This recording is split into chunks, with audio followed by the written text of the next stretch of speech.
to the Redskins. Go, Redskins.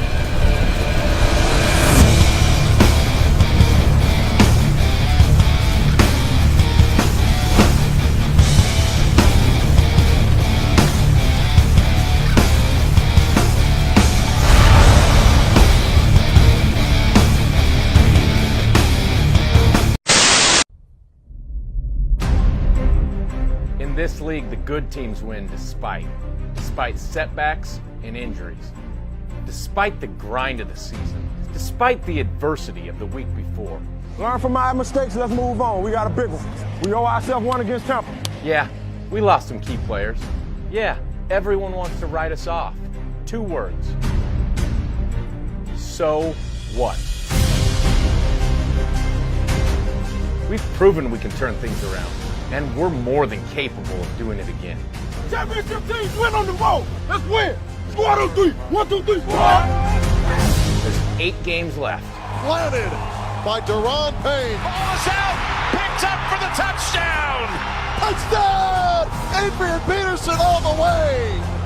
And the second half starts now. What's good, people? And you know I had to come on real quick and talk about this weekend's game against the Tampa Bay Buccaneers. You know, it's honestly going to be a game that we should win, and our team is good enough to win this game, but I'm really questioning certain parts of what's going on as to how this game is going to turn out. Now, first of all, I wanted to talk about the ragtag offensive line we got. Now, I know that we're not facing one of the top defenses in the league, but they still have a pretty good defensive line. So our offensive line needs to be able to stand up to the likes of Jason Pierre-Paul and several other players on their defensive line that will cause problems for us all day long. The real question mark is going to come at right guard and right tackle.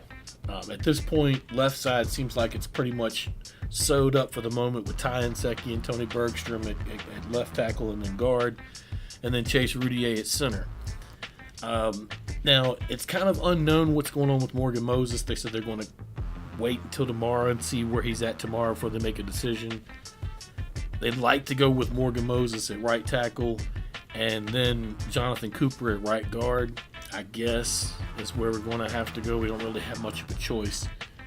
It's not something that I'm completely happy about, but it looks like that he has the best amount of experience of doing what we need him to do out of the group that we have. Now, if Morgan Moses can't go, then I think the thought will be to shift to Jerron Christian at right tackle, and I guess stay the same with Cooper at guard, although it could shift around, who knows. That's, in my opinion, going to be the biggest question mark this weekend, is how the Redskins are able to attack the line of scrimmage offensively with different pieces in place and without Trent Williams and without, Brandon Sheriff. We're really going to see where they're at without those two guys, and where the depth is. The depth has obviously not been built very well. Sean Laval is now out for the season, and my opinion has always been we should build the guard center spot a little bit better. The depth was questioned with Arik Wanjo got hurt. A couple other players went down. They had to cut a couple players in favor of maybe picking a different player, a different position. And it just is what it is. At some points, you kind of wish that they could hold more players, but they can only put 53 on the roster. They can't dress 46 of those. So, this week, I think the person to keep an eye on is Maurice Harris. I know that in the past, maybe he's gotten a shot here or there, but he's never been able to be the featured player, perhaps, or one of the featured players. And this week, he's going to move from the slot to the outside to take over for Paul Richardson, who just recently was put on injured reserve. Now, normally when a player hits IR, I'm completely bummed out, and I am upset that Richardson's not going to continue. But in this situation, Harris is getting the much awaited and much needed shot. Last week, he caught more catches than he's caught in his whole career. He got caught 10 balls for 124 yards. That's more than he's caught combined in all the rest of the games. I think it's time. There's been a couple people this week that have been quoted saying he has the best hands on the team. I think it's time to give this kid a shot, and he's going to excel. So I'm looking for that to be something to kind of lift us up a little. And we need to lift up on offense. And I think Doxson should have a big game against Tampa. I mean, Tampa doesn't have a world-class secondary. There's not as much speed on that secondary, as there was with Atlanta. Atlanta had a lot of secondary speed and a lot of speed on the second level. Their linebackers are real quick. But, moving past the Atlanta game, this team we're facing is actually kind of comparative in what their defense gives up and what their offense puts up. I think I got it written down here. So they said the Bucs are 29th in the league on defense, giving up 414 a game, and they're 32nd in points, giving up 34.4 points a game. But at the same time, they're putting up 446.8 yards a game and scoring 28.6 points. So looking at it, this is a team we should beat, but this is the kind of team that Atlanta looked like as well, except for I believe Atlanta's offense might have been scoring a tick more than that. And if you look at our defense generally is in the top 10 with points given up a game. I think there's like 21, 20, 22 points a game, something like that, 21, 22. And we were higher. We were in the top 5, but I think we're like 11th or 12th in yards given up, somewhere around the 344, 343 area. And I think last week may have honestly been a fluke, but I do believe that some of the matchups that we were in just didn't favor us with their receivers versus some of our players.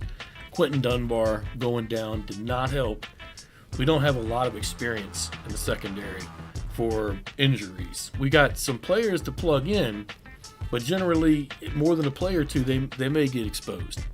And against the type of receiver core we played last week, they're probably going to get exposed a lot. But just looking at the injury report, it's pretty extensive this week as far as the players that we're missing, with Chris Thompson and Trent Williams being out completely. Jamison Crowder, Quentin Dunbar, Morgan Moses are all questionable.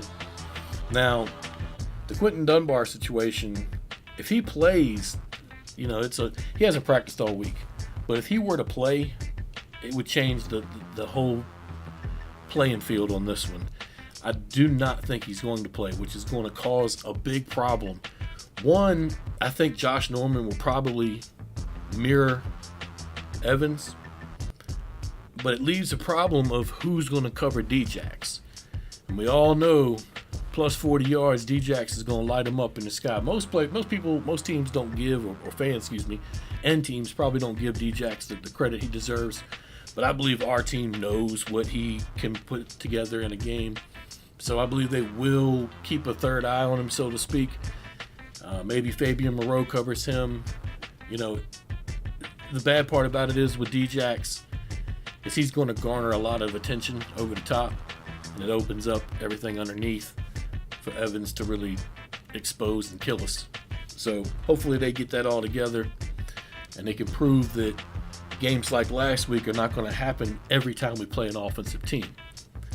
Now, the oddest stat, I'm going to end this video with this because I don't want to go on too long, but the oddest stat I've seen so far this season is that there's been no lead changes in any of the games this year with the Redskins. Through week 9, no lead changes. Whoever gets the first score wins the football game.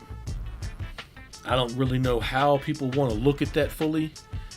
Washington does well when they're ahead, and they're horrible coming from behind. That's really all you can get out of it. But, I think this is a game that the Redskins can win. The Bucs don't run the ball that well. We stop the run. It's almost like a mirror image of last week, except for I don't value Tampa as high as I value Atlanta. This is a game we should win. Now, it stands to reason how the offense worked this week. I think it's just a matter of time before they get to clicking. I know a lot of people are down on Alex Smith and the way things are going, and I get why, so I'm not trying to take up for him, but hopefully this week we're able to run the ball. I know that Tampa Bay's got Gerald McCoy and a couple other pieces on a defensive line that might make it tough, but it's just what it is, man. Hopefully this week we just run the ball, and the passing game will be there when we need it. and the defense just keep on doing what they do. And we can make it work, man. We get the W.